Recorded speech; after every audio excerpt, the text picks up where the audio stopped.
ਭਾਜਪਾ ਦੇ ਪੰਜਾਬ ਪ੍ਰਦੇਸ਼ ਪ੍ਰਧਾਨ ਗਜਿੰਦਰ ਸਿੰਘ ਸ਼ੇਖਾਵਤ ਅੱਜ ਅੰਮ੍ਰਿਤਸਰ ਪਹੁੰਚੇ, ਜਿੱਥੇ ਉਹਨਾਂ ਨੇ ਇੱਕ ਪਾਸੇ ਤਾਂ ਕਾਂਗਰਸ ਸਰਕਾਰ ਤੇ ਤੰਜ ਕੱਸੇ ਤਾਂ ਦੂਸਰੇ ਪਾਸੇ ਉਹਨਾਂ ਨੇ ਪੰਜਾਬ ਦੀ ਖੁਸ਼ਹਾਲੀ ਤੇ ਵੱਡਾ ਬਿਆਨ ਦਿੱਤਾ। ਉਹਨਾਂ ਨੇ ਕਿਹਾ ਕਿ ਜਿਸ ਤਰ੍ਹਾਂ 1980 ਦੇ ਦਸ਼ਕ ਦੇ ਵਿੱਚ ਪੰਜਾਬ ਦੀ GDP ਸਭ ਤੋਂ ਉੱਪਰ ਸੀ, ਪਰ ਹੁਣ ਹੌਲੀ-ਹੌਲੀ ਕਰਕੇ ਉਹ ਬਹੁਤ ਹੇਠਾਂ ਆ ਗਈ ਹੈ।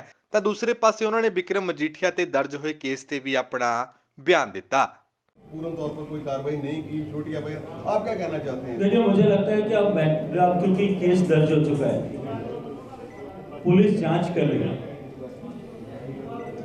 यदि कोई व्यक्ति पाक साफ है और उसने किसी तरह का अपराध नहीं किया है तो पुलिस के सामने आकर के उसको फेस करना चाहिए, ऐसा है कि जांच में सहयोग करना चाहिए। और यदि जांच से कोई व्यक्ति भागता है तो कानून को अपना काम पूरी ताकत के साथ में करना चाहिए।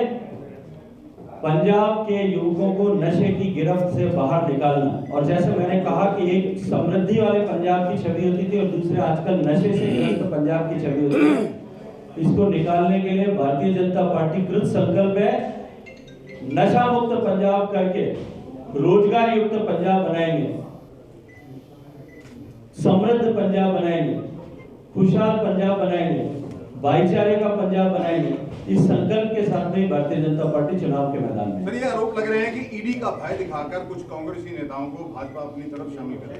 हाँ, मुझे लगता है अभी मैंने पिछले प्रश्न का उत्तर दिया कि जिसने कोई अपराध नहीं किया उसको कोई भय होना नहीं चाहिए। तो पहले तो ये तय करें, जो भी इस बात का स्टेटमेंट देता है वो तय करें कि कौन कौन से लोग जो हैं वो ईडी के भय से भयग्रस्त है। पहले उस बात का लिस्ट का खुलासा करना चाहिए। बीजेपी के लिए कांस्टेंट था फार्म लॉज अब रिपील हो गए हैं, वो कांस्टेंट खत्म हो गया, लेकिन लोगों के दिमाग में अभी भी परसेप्शन जो है, क्योंकि बीजेपी सेंटर को लीड करती है कि ये एंटी फार्म इनका है, तो ये एक परसेप्शन को चेंज है कि जैसा मैंने अभी अपने वक्तव्य में और आपके प्रश्नों के उत्तर में कहा कि भारतीय जनता पार्टी पंजाब को खुशहाली बनाने के लिए, पंजाब के भविष्य के लिए, पंजाब के युवाओं के रोजगार के लिए, पंजाब में इंफ्रास्ट्रक्चर डेवलपमेंट के लिए, पंजाब में एजुकेशन और हेल्थ के इंफ्रास्ट्रक्चर के लिए, इन सब लक्ष्यों को लेकर के काम करेगी। जहां तक कृषि क्षेत्र का विषय है, कृषि क्षेत्र के कल्याण के लिए माननीय प्रधानमंत्री जी ने जिस तरह से पिछले 7 साल में काम किया, एग्रीकल्चर सेक्टर को देखने का नजरिया जो प्रोडक्शन सेंट्रिक होता था, क्योंकि हम फूड डेफिसिट नेशन थे, उसको बदल करके और प्रॉफिट सेंट्रिक अप्रोच के साथ में एग्रीकल्चर को देखा जाए, किसान की आमदनी बढ़े इस लक्ष्य के साथ में सॉइल हेल्थ कार्ड से लेकर के मार्केट रिफॉर्म्स तक ये सारे निर्णय किए गए, और जितने निर्णय अब तक किए गए उनका सकारात्मक प्रभाव देश के कृषि क्षेत्र में निश्चित रूप से दिखाई देता है। रेती माफिया इन सब का जिस तरह का, और इन सब के कारण से जिस तरह का वायुमंडल पंजाब में बना था, तो वो पंजाब प्रदेश जिसकी छवि एक खुशहाल प्रदेश की देश भर में हुआ करती थी। मैं भी अपने बचपन में जब किसी फिल्म में या किसी सोप ओपेरा में हम पंजाब को देखते थे तो गिद्दा भंगड़ा वाला प्रदेश, खुशहाली से भरा हुआ प्रदेश, समृद्धि से भरा हुआ प्रदेश, ऐसा प्रदेश की छवि हम सबके सामने आती थी। वहां से फिसलते फिसलते पंजाब आज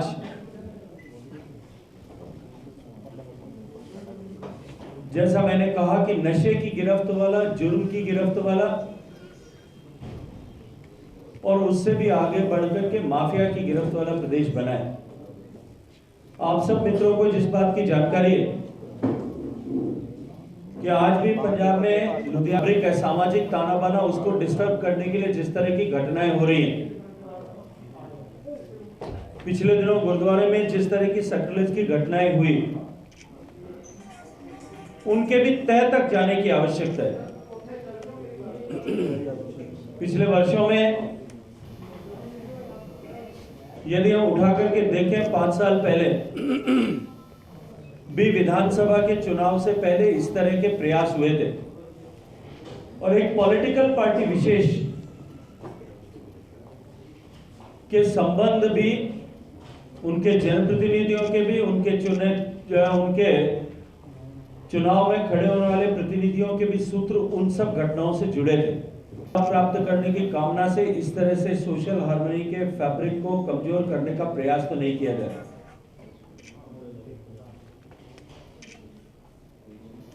पंजाब प्रदेश जो मैंने कहा कि कभी देश का सबसे खुशहाल प्रदेश हुआ करता, 1980 तक पंजाब देश की जीडीपी के ग्रोथ के हिसाब से और जीडीपी के हिसाब से, स्टेट जीडीपी के हिसाब से देश के 1 नंबर का प्रदेश था। 2001 तक आते आते चौथे नंबर तक पहुंचा था। और आज के हालात में पंजाब जीडीपी के दृष्टिकोण से देखा जाए तो 16वें नंबर पर स्लिप होकर के पहुंच गया। और जीडीपी से भी, जीडीपी की ग्रोथ रेट की दृष्टिकोण से अगर देखा जाए,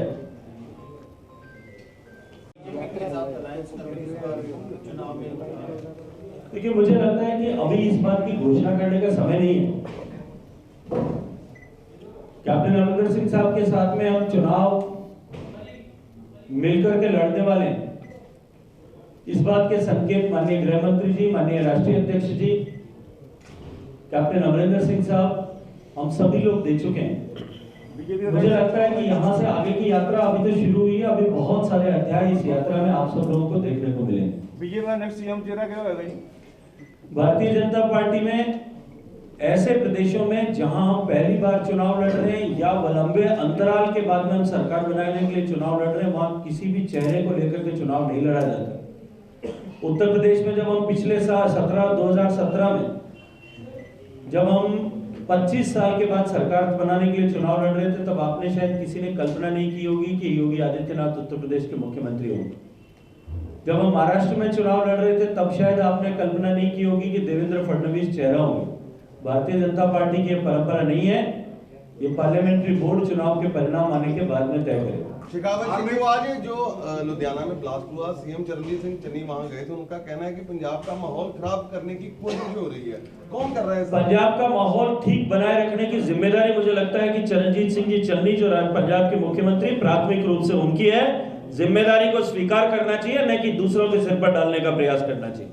शावली धर्म स्थलों की बेअदबी हो रही है, हिंदू मंदिरों को निशाना बनाया जा रहा है। पहले तक कई श्री गुरु ग्रंथ साहब के पन्ने फाड़ दिए जाते हैं, आप क्या समझते हैं? कुछ ताकतें हैं? तो मैं इस बात का संकेत आपको किया कि इस बात की जांच की जानी चाहिए। पिछली बार की इस तरह की घटनाओं में जिस पॉलिटिकल पार्टी और नेताओं के सूत्र जुड़े थे, उनको भी वापस खंगाला जाना चाहिए कि क्यों और किस कारण से वो इस तरह का सोशल हार्मनी को बिगाड़ने के लिए, धार्मिक उन्माद को फैलाने के लिए, किस राजनीतिक नीति के तहत इस तरह के षड्यंत्र कर रहे हैं। Sir, according to you, who could be benefited from these?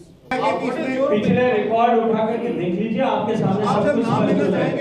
Shekhawat जी, जो पंजाब में एक नया मुद्दा है, नशे के मुद्दे में जो अकाली दल के नेता विक्रम मजीठिया पर आरोप लगे हैं, तो उसके बाद जैसे लग रहा है कि अभी भी इनके ऊपर मिक्सिंग के आरोप। 33 प्रदेशों में सिर्फ मणिपुर से ऊपर है 32वें नंबर पर। ऐसा प्रदेश जो देश का सबसे खुशहाल प्रदेश था, फिसलते फिसलते आज सबसे नीचे के मुकाम पर पहुंचा है। 4 लाख करोड़ रुपए का कर्ज पंजाब पर।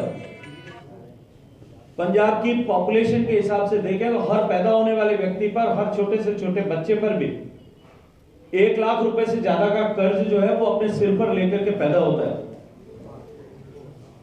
ऐसा प्रदेश जिसने पूरे देश के अन्न के भंडार भरे, ऐसा प्रदेश जिसने देश को खाद्य के दृष्टिकोण से, भोजन के दृष्टिकोण से आत्मनिर्भर बनाया,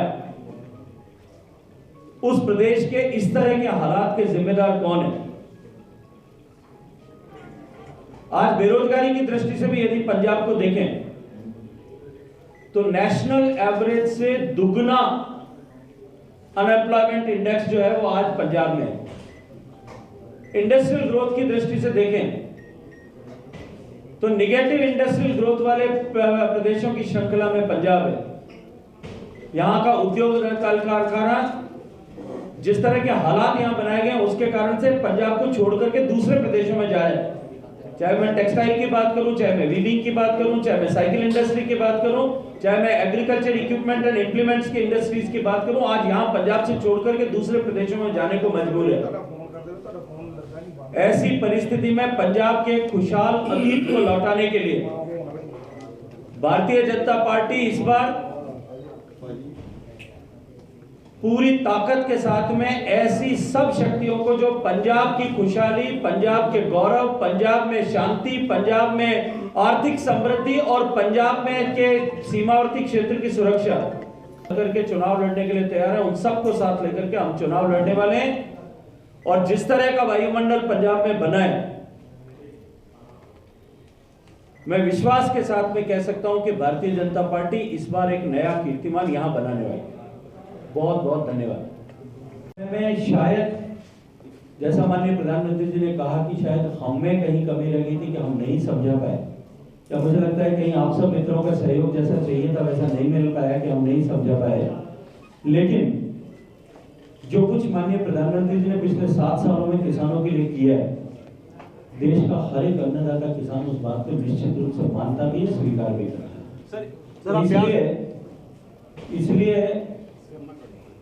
ये कल्पना करना कि देश का किसान या प्रदेश का किसान भारतीय जनता पार्टी के साथ में होगा, मुझे लगता है कि अब ये निर्मूल और निराधार हो गया।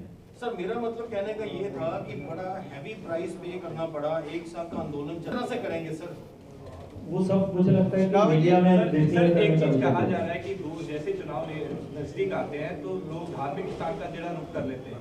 जैसे अभी चरणजीत सिंह चन्नी भी मुलाकात करके आए ब्यास के मुखी से, तो आप भी आज मुलाकात करके पार्टी से प्रेरित नहीं था, पार्टी से लेना देना भी नहीं था। और ऐसा नहीं है कि मैं पहली बार गया हूँ, मेरे पिताजी और मेरा परिवार जो है इस डेरे के साथ में बहुत सालों से संबंध है। इसलिए ये कि हर एक विषय को राजनीति के साथ या चुनाव के साथ जोड़ना, मुझे लगता है कि ये हम सब मित्रों की परंपरा रही है।